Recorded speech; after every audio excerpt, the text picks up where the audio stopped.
हमने तो देखा कि वो छुट्टी पर जा रहे हैं। जी जी। 14 तक छुट्टी पर जा रहे हैं, उसके बाद उसको 16 तक किया गया। फिर इस्तीफा देने की बात आई। हमें लगता है कि के पाठक को सुर्खियों में बने रहना जी और चर्चा में बने रहना ये काफ़ी पसंद है। हम तो जान रहे हैं कि कोई भी आए, के पाठक रहें या न रहें, कोई नया भी आ जाए, लेकिन जो गलत पॉलिसी बनी हुई है शिक्षा विभाग में या दूसरे विभागों में, इतने अधिकारी आए गए लेकिन कोई अधिकारी अपने साथ इतना ज़्यादा तामझाम लेके नहीं चला। नमस्कार, हमारा नाम है समरीन और आपने देखना शुरू कर दिया है लाइव सिटीज। देखिए, शिक्षा विभाग के अपर मुख्य सचिव के पाठक एक बार फिर से सुर्खियों में और चर्चा में बने हुए हैं। आपको मालूम है कि बीते दिन एक खबर आती है कि के पाठक ने इस्तीफा दे दिया है, लेकिन इस खबर की सच्चाई आपको सबसे पहले लाइव सिटीज ने ही बताई थी। हमने आपको बताया था कि नहीं, के पाठक ने इस्तीफा नहीं दिया है, बल्कि के पाठक छुट्टी पर हैं और 17 तारीख को शिक्षा विभाग के अपर मुख्य सचिव के पद पर वो लौटकर वापस भी आएंगे।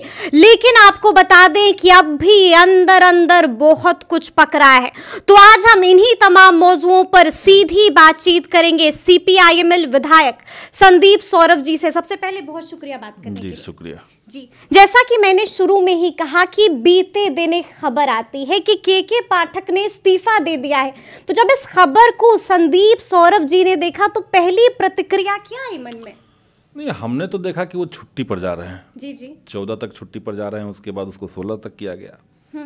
फिर इस्तीफा देने की बात आई कि हम पद पर प्रभार त्याग रहे हैं, स्वतः त्याग पर स्वतः त्याग रहे हैं। लेकिन हमें लगता है कि के पाठक को सुर्खियों में बने रहना जी और चर्चा में बने रहना ये काफ़ी पसंद है। और इसलिए जो चीज़ें विभागीय थी उसको पब्लिक में लाया गया ताकि उस पर चर्चा खूब हो। जी जी जी। फिर हम आकर के ज्वाइन कर लेंगे तो फिर चर्चा होगी। तो चर्चा में बने रहना ये किसी का शौक हो सकता है, लेकिन हकीकत जो हम देख रहे हैं कि शिक्षा विभाग के भीतर जैसे भी जो बहालियां हुई हैं, जिसमें सप्लीमेंट्री रिजल्ट को जानबूझ करके कम दिया गया, इवन विधानसभा के अंदर शिक्षा विभाग की तरफ से जो सरकार ने जवाब दिया उसका भी पालन नहीं हुआ। जी जी। और इन सब के बीच में रोल तो था अपर मुख्य सचिव का। मेरा विधानसभा में एक प्रश्न था जिसका जवाब आज तक नहीं मिला। विधानसभा में ऐसे कम होते हैं कि आपने सवाल पूछा, सवाल स्वीकृत हो गया और उसका लिखित जवाब आपको नहीं मिला। हमने सवाल पूछा था कि जो आउटसोर्सिंग कंपनियों के थ्रू बहालियां हो रही है, इसमें पारदर्शिता कहाँ है? इसमें आउटसोर्सिंग एजेंसी के थ्रू जो नाइट गार्ड हैं और जो पहले के नाइट गार्ड हैं उसके वेतन में अंतर क्यों है? इसमें आरक्षण रोस्टर का पालन क्यों नहीं हो रहा है? ठीक है। तो इन सब का अभी तक जवाब मुझे लिखित नहीं मिला है। तो हम तो देख रहे हैं कि न केवल टीचर्स को टारगेट किया जा रहा है, बल्कि उल जुलूल कानून बनाने के साथ साथ बड़े पैमाने पर शिक्षा विभाग के अंदर भ्रष्टाचार आउटसोर्सिंग कंपनियों के माध्यम से।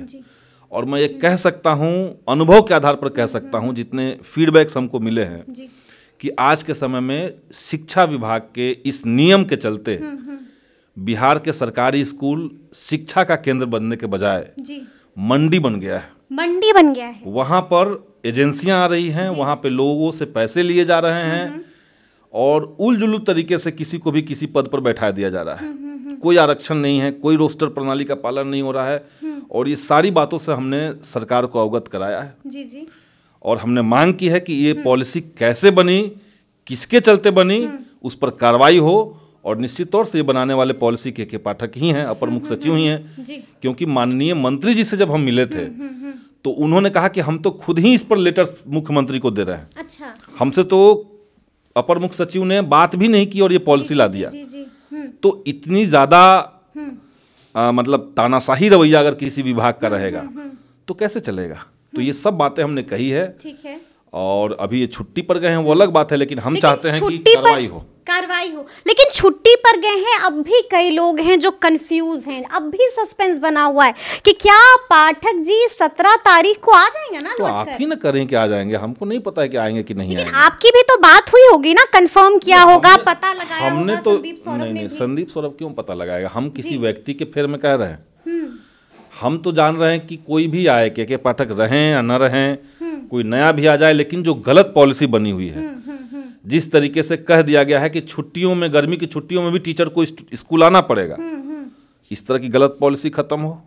क्वालिटी एजुकेशन की बात कर रहे हैं, अच्छा काम कर रहे हैं ना, कि आना होगा, सुधार आप बताइए कि गुणवत्ता होनी चाहिए। नहीं, ठीक बात है, ये होना चाहिए, इससे तो किसी का एतराज नहीं है। आपको लग रहा है कि हम चाहेंगे क्वालिटी एजुकेशन ना हो, वही बिल्कुल। लेकिन सरकारी स्कूलों में गर्मी की छुट्टी के समय जब बच्चे नहीं रहेंगे, आप उस बीच में टीचर्स को कहेंगे कि आपको 9 से 5 आकर के जाना है स्कूल में, इससे कौन सी क्वालिटी दुरुस्त हो जाएगी? नहीं, ऐसे बहुत सारी फाइलें होती हैं जिनको आपको देखना होता है, ठीक कौन सी स्कूल में कितना फाइल होता है, कौन सी स्कूल तो होता है जो हैम्पर होता है। होता सरकारी स्कूल के बारे में तो कहा जाता है कि वहाँ लिंगर होता है, जैसे तारीख पर तारीख होती है ना, वहाँ पर भी काम लिंगर होता है। इसलिए पाठक जी दुरुस्त कर रहे हैं, कहाँ गलत कर रहे हैं? ये टीचर का काम नहीं है जी।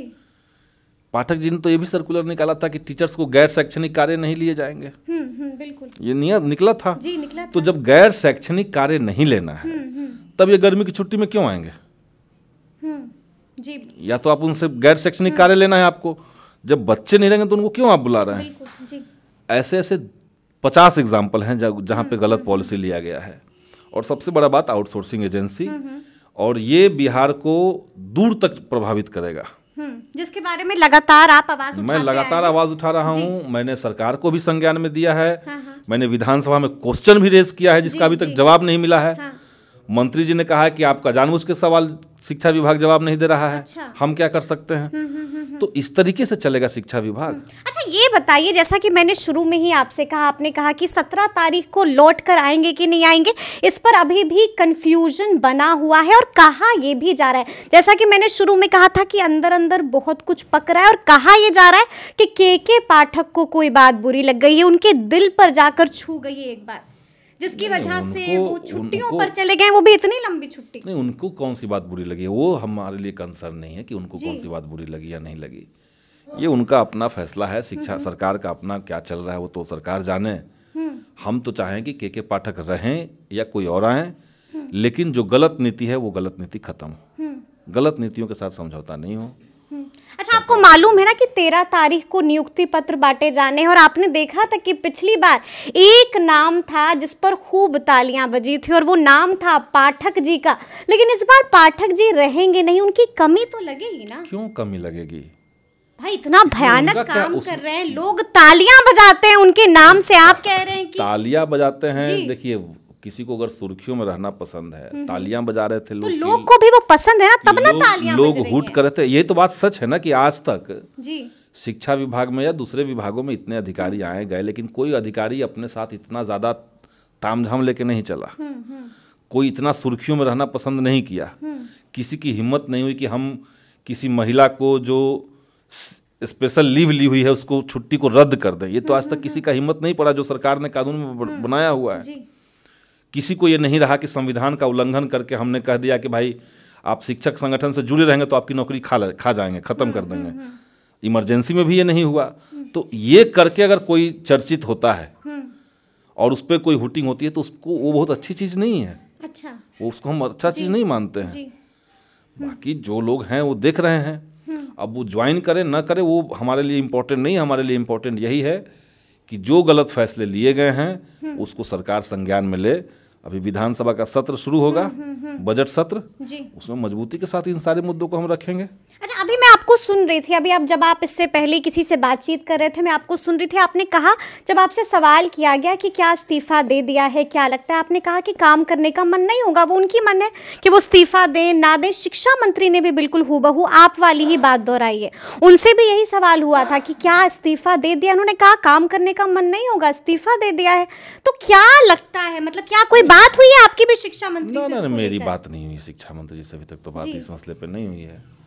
लेकिन कोई भी व्यक्ति अगर इस्तीफा दे करके चला जाए जी, कोई भी व्यक्ति इस्तीफा दे करके अगर चला जाए तो कोई भी स्वाभाविक प्रतिक्रिया किसी का भी यही होगा कि हो सकता है कि इनको यहाँ काम करने का मन न हो, कहीं और जाना चाहते हो या कुछ भी।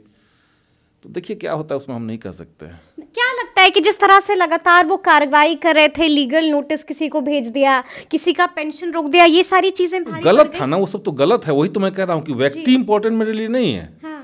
जो चीजें गलत हुई हैं, जैसे आप MLC का पेमेंट आपने रोक दिया, पेंशन रोक दिया आपने, किस बात के लिए? क्योंकि उनके नाम से अखबार में एक खबर छप गई थी, जिस खबर में लिखा हुआ था कि कोई विश्वविद्यालय या कॉलेज जो है वो स्कूल जैसा नहीं चलना चाहिए। स्कूल चलाने का तरीका जैसा होता है वैसे आप यूनिवर्सिटी नहीं चला सकते हैं। ये बात कहने के लिए किसी का पेंशन रोक दिया, और वो भी माननीय विधान परिषद सदस्य का। तो ये कितनी गलत बात है किसी डेमोक्रेसी के अंदर। कोई अधिकारी का इतना हिम्मत बढ़ जा रहा है। तो ये गलत चीजें खत्म होनी चाहिए, ये हम कह रहे हैं। आदमी इंपॉर्टेंट नहीं है, इसके जगह पे कोई और आकर के यही काम करेगा तो फिर उसका भी विरोध होगा, निश्चित तौर से। अच्छा, एक आखिरी सवाल होगा मेरा कि लगातार आप उन पे काफी आग बबूला रहते हैं, काफी लगातार हमेशा हमला करते रहते हैं, लेकिन पाठक जी ने अच्छा काम भी किया है, ये मानेंगे ना कि पाठक जी ने अच्छा काम भी किया है? कोई अच्छा काम करे और 10 को खराब काम करे, आपको भर पेट हम मिठाई खिलाएं और लास्ट में नीम का कढ़ी पिला दिए, तो क्या स्वाद आपको मिलेगा? अच्छा, क्या मिलेगा स्वाद? जी। ये जो अच्छे काम हुए हैं, इसके बैकग्राउंड में नीचे ये जो 2 लाख से ज्यादा बहालियां आप करवा रहे हैं अपने मन के मुताबिक, आपने निकाल दिया है कि विश्वविद्यालयों को गेस्ट टीचर रखने के लिए 4 एजेंसी से लेना होगा। और क्या कर रहा है अभी, आज पता कीजिए आप कि यूनिवर्सिटी में जो टीचर्स की नियुक्ति हो रही है, गेस्ट टीचर की नियुक्ति हो रही है, बीए पास बच्चों को नौकरी मिल रही है उसमें, गेस्ट टीचर में। जबकि यूजीसी का रेगुलेशन कहता है कि पीजी प्लस नेट, पीजी होना चाहिए प्लस आपका नेट होना चाहिए। नेशनल एलिजिबिलिटी टेस्ट आप निकाल के रखेंगे, पीजी आपका रहेगा, तब आप कॉलेज में पढ़ा सकते हैं। आपने एजेंसी के थ्रू, ठेका कंपनियों के थ्रू आप कॉलेज में पढ़ाने के लिए टीचर नियुक्त करवा रहे हैं। किससे कौन पैसा ले रहा है इसमें, आप पता कीजिए जा करके। तो जो ऊपर से डिसिप्लिन दिखाने की कोशिश हो रही है, जो दिखाया जा रहा है कि हम बहुत सख्त आदमी हैं, कड़ा फैसला लेते हैं, उसके नीचे किस तरीके से गड़बड़ी हो रही है, इसको भी ध्यान में रखना चाहिए। और ये मीडिया का, आप लोग का भी काम है। जी। आप जाकर के पता कीजिए कि कॉलेजों में किस तरह से बहालियां हो रही हैं, 4 एजेंसियों के थ्रू। स्कूलों के अंदर एजेंसियों के थ्रू जो बहालियां हो रही है, उसमें कितना अतार्किकता है, आप पता लगाइए। ये सब चीजें जब सामने आएंगी तब लोगों को समझ में आएगा कि क्या वो काम अच्छा कर रहे हैं कि कम अच्छा काम कर रहे हैं। मतलब आप ये कह रहे हैं कि अभी बहुत सारी परतें हैं जो खुलनी बाकी हैं। बहुत सारी परतें हैं जिस पे कम लोग बात कर रहे हैं, हम लोग कर रहे हैं, हम तो कर रहे हैं बात, लेकिन कम, ज्यादातर लोगों को लगता है कि भाई चश्मा लगा करके स्कूल का विजिट कर रहे हैं और मास्टर को हड़का करके आ जा रहे हैं, स्कूल में टाइट कर रहे हैं काम। ज्यादातर लोगों के परसेप्शन में यही बना हुआ है। लेकिन उसके नीचे जो हो रहा है, हर जिला को आपने एक एजेंसी दे दिया है, और वो एजेंसी का चयन कहाँ से हुआ ये कोई नहीं जानता है। बिहार में कास्ट सर्वे का रिपोर्ट आया, उसके बाद आरक्षण का दायरा बढ़ा और बिहार के स्कूलों में आरक्षण लागू ही नहीं हो रहा है। नाइट गार्ड में आरक्षण नहीं होगा, कोई भी टीचर का पोस्ट में आरक्षण लागू नहीं होगा। ये क्या चल रहा है बिहार के अंदर? तो ये सब पर बात होनी चाहिए, तब जाकर के एक समग्र मूल्यांकन होगा कि अच्छा काम कर रहे हैं कि खराब काम कर रहे हैं। चलिए, तो सुना आपने क्या कुछ कहा है संदीप सौरभ जी ने। देखिए, साफ कह दिया है कि अभी थोड़ा सा इंतजार और कीजिए, कई ऐसी परतें हैं जो अब भी खुलनी बाकी हैं। तो ये पूरी बातचीत आपको कैसी लगी है, कमेंट करके हमें ज़रूर बताइएगा। तो इस तरह के तमाम अपडेट्स के लिए ऐसे ही हमारे साथ बने रहिएगा और देखते रहिएगा लाइव सिटीज़। बहुत शुक्रिया।